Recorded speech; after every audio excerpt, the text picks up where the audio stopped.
उस आदमी ने अपने पिता द्वारा छोड़े गए एक बक्से को खोला। उसने सोचा कि शायद उसे करोड़ों की संपत्ति मिलेगी, लेकिन अंदर उसे बर्फ से बनी पेंगुइन की एक मूर्ति मिली। वो सोच रहा था कि अब वो विलासितापूर्ण जीवन जीना शुरू करेगा, लेकिन उसे क्या मिला? बस एक ठंडी मूर्ति।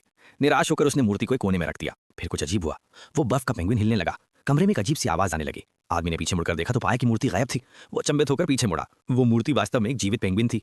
उसे अब भी इस बात पर यकीन नहीं हो रहा था। उसने प्यार से पेंगुइन को उठाया और उसका स्वागत किया। फिर पेंगुइन ने भी उसे स्वागत का उपहार दिया। वो आदमी बहुत गुस्सा हुआ, लेकिन उसे ऑफिस जाने में देर हो रही थी। उसने जल्दी से पेंगुइन को बाथरूम में रखा और चला गया। लेकिन उसके जाने के बाद पेंगुइन ने जल्दी से नल चालू कर दिया। जब वो आदमी शाम को घर लौटा तो जैसे ही उसने दरवाजा खोला, पानी की लहरों ने उसका फिर से स्वागत किया और वो बहकर नीचे लट गया। लेकिन पेंगुइन यही नहीं रुका। अब उसने अपनी पीठ से सीधे उसके चेहरे पर निशाना साधा। आदमी ने सोचा कि अब बस बहुत हो गया, मैं पशु नियंत्रण विभाग को फोन करूंगा, लेकिन उन्होंने कहा कि यह हमारे विभाग के अंतर्गत नहीं आता। वो बहुत परेशान हो गया, लेकिन जब उसने उस प्यारे पेंगुइन को देखा तो उसका गुस्सा शांत हो गया और उसने उसके लिए ऑनलाइन पेंगुइन रेसिपी ऑर्डर करना शुरू कर दिया। फिर वो थक गया और वहीं सो गया। अगली सुबह वही पेंगुइन उसका अलार्म क्लॉक बन गया। दोनों एक दूसरे को देखकर चीख पड़े। अब उस आदमी का दिमाग चकरा गया। उसने पेंगुइन को पकड़ा और उसे घर से बाहर ले गया, लेकिन पेंगुइन दरवाजे के सामने से हिला तक नहीं। तभी उसकी नजर एक फूलदान पर पड़ी।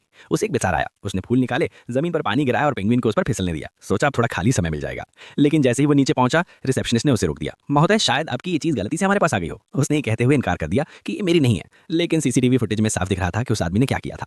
वो चुपचाप पेंगुइन को वापस ले गया। तभी एक और डिब्बा आया। इस बार उसमें एक नहीं बल्कि पेंगुइनों का पूरा झुंड था।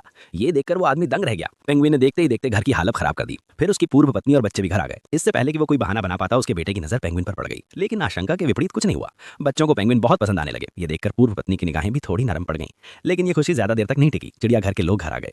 वे पेंगुइनों को ले जाना चाहते थे। ये सुनकर वो आदमी खुशी से लाल हो गया। शायद अब उसकी जान बच जाएगी, लेकिन बच्चों ने उन्हें साथ ले जाने से इनकार कर दिया। कुछ दिनों बाद पत्नी और बच्चे घर छोड़कर चले गए, लेकिन अब पेंगुइनों ने पूरे घर पर कब्जा कर लिया था। तभी उस आदमी को उनका रहस्य पता चल गया। इन सभी पेंगुइनों को चार्ली चैपलिन की फिल्में पसंद है। उन्होंने एक समझदारी भरा कदम उठाया। उन्होंने पेंगुइनों को टीवी देखने के लिए लगा दिया। एक आया को काम पर रखा और खुद पार्टी में चले गए। दाई को लगा कि उनकी देखभाल करना आसान काम है, लेकिन जैसे ही उसने टीवी चैनल बदला और स्क्रीन पर एक समुद्री शेर देखा, सारे पेंगुइन डर से पागल हो गए। दाई डर के मारे घर से भाग गई और दरवाजा खुला छोड़ दिया। दरवाजा खोलते देख सारे पेंगुइन अपनी भावनाओं के बल पर बाहर आ गए और सीधे उस आदमी के पास पहुंच गए जो पार्टी में मजे कर रहा था। पेंगुइन फिसलते हुए नीचे लाए, रास्ते में आने वाली हर चीज को उड़ाते हुए सीधे उस आदमी तक पहुंच गए। उन्हें देखकर वो आदमी पार्टी से भाग गया। दिन बीतते गए और उस आदमी को एहसास होने लगा कि पेंगुइन उसके बिना नहीं रह सकते। शायद उन्हें उसमें अपनी मां नजर आती थी। उस आदमी का दिल पिघल गया और उसने भी प्यार से उन्हें अपने जीवन का एक खूबसूरत हिस्सा बना लिया।